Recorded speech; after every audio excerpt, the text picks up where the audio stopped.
Indonesia.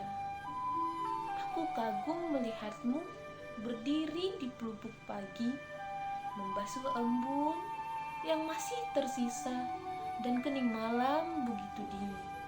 Menyambut fajar dengan berkas harap penuhi relung jiwa. Berharap semesta ada di pihakmu. Aku terbuai oleh prinsip hidupmu. Tak usah peduli apa kata orang, kau kan senantiasa bahagia.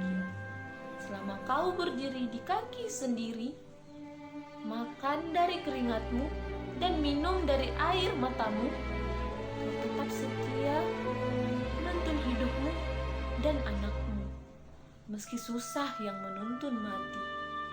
Takkan kau biarkan keluargamu makan dari keringat orang lain. Takkan kau kehendaki tubuhmu menjadi darah yang tidak ada harganya. Assalamualaikum warahmatullahi wabarakatuh. Halo teman-teman semua. Nama saya Nur Anissa Rizky Rahab, NIM 205-130-1111-032, akan menjelaskan bagaimana pengembangan agroindustri di daerah Padang Sidimpuan, Sumatera Utara. Industri adalah sebuah kegiatan dengan memanfaatkan hasil pertanian sebagai bahan baku untuk merancang, menyediakan peralatan, serta jasa dalam kegiatan tersebut. Hortikultura adalah salah satu komoditi andalan sektor pertanian di Indonesia. Komoditi hortikultura yang dapat dikembangkan seperti buah-buahan, sayuran, dan tanaman hias. Komoditi hortikultura di bidang buah-buahan yang dapat dikembangkan, diolah, dan mendapatkan nilai tambah, contohnya adalah salak. Penjualan salak dalam bentuk kemasan dilakukan untuk meninggikan nilai jual dari salak, sejalan dengan tujuan pemerintah untuk mengembangkan produk pertanian dalam agroindustri. Memiliki prospek yang besar, banyak disukai oleh masyarakat, dan konsumsinya sudah sampai ke luar negeri walaupun dengan jumlah yang sedikit. Kemudian oleh Mardia di laboratorium IPB menyatakan bahwa dengan khasiat yang dapat menjadi makanan diet pengganti nasi karena zat yang terkandung di dalamnya 100 mg dan bermanfaat untuk mengganti fungiansi dalam tubuh, menjaga kelembaban kulit, menurunkan kolesterol, menurunkan kadar gula, dan juga menguatkan struktur tulang dan tingkat daya tahan tubuh. Untuk meningkatkan dari pengolahan salak ini tentunya diperlukan tenaga kerja yang terampil dan cekatan. Dalam pemasaran salak ini didistribusikan dengan cara dari petani ke agen terus ke pengecer.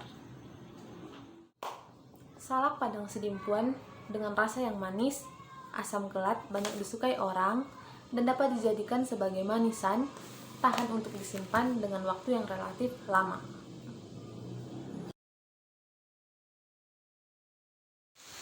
Kembali lagi bersama saya Nur Anissa Rizky Rahab, dan sekarang saya berada di perkebunan salak milik dari Ibu Dahlia Pakpahan, dan sekarang saya akan mewawancarai beliau terkait pengolahan salak. Langsung saja, karena kondisi dunia saat ini sedang pandemi, maka tetap mematuhi protokol kesehatan dengan memakai masker saat keluar rumah dan menjaga jarak. Baik, sekarang saya telah bersama beliau. Jadi selamat siang, Bu. Selamat siang. Bagaimana kondisi dari panen salak saat ini, Bu? Apakah masih maksimal atau berkurang di masa pandemi seperti ini, Bu? Alhamdulillah di masa pandemi ini hasil panen salak ibu masih biasa-biasa aja. Soalnya ibu karena pandemi itu selalu ngontrol ke kebun ini tiap hari. Alhamdulillah. Lagi pula dekat dari rumah. Jadi untuk per pohonnya itu menghasilkan berapa kilo buah, Bu? Kira-kira kalau ini kan nggak musim, jadi kira-kira 3 kilo lah satu batang gitu. Jadi untuk pengolahannya ini apakah Ibu memasarkannya secara langsung atau diolah di rumah atau di perusahaan lainnya, Bu? Sebagian hasilnya dikasih seadat tokenya di sini, tapi ada yang pecah-pecah itu dibikin salak manis, Bu. atau manisan gitu, dibuat jadi es salak gitu. Baik Bu, untuk pemasarannya itu apakah hanya ke agen atau ke toko saja atau dilakukan untuk pengecaran Bu? Sebagian ada dijual sama tokonya, sebagian lagi dipasarkan di pasar itu kan, atau di stasiun untuk oleh-oleh orang-orang yang mau bepergian ke Jakarta, ke Medan gitu. Karena ini salak dari Sidimpuan ini nama hampir semua salak manis.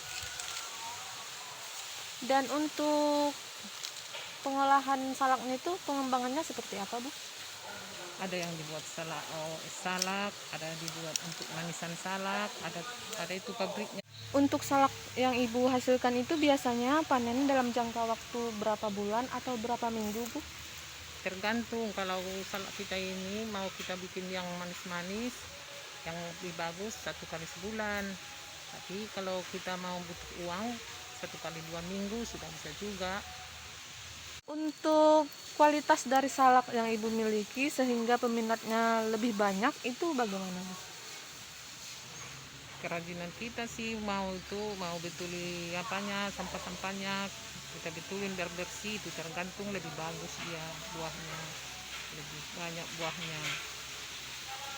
Kita sering bakar-bakar di bawah apanya ini, bawah pokoknya itu. Buah yang dihasilkan dari perkebunan Ibu Dahlia Pakpahan. Mengelola perkebunan salak ini apakah Ibu dari keluarga seutuhnya atau memiliki tenaga kerja lainnya Bu? Bagaimana Bu?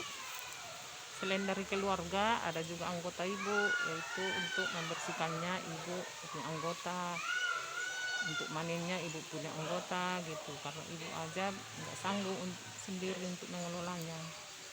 Kira-kira untuk jumlah anggota yang Ibu miliki itu berapa Bu? Kurang lebih 7 orang. Keadaan perkebunan saat ini.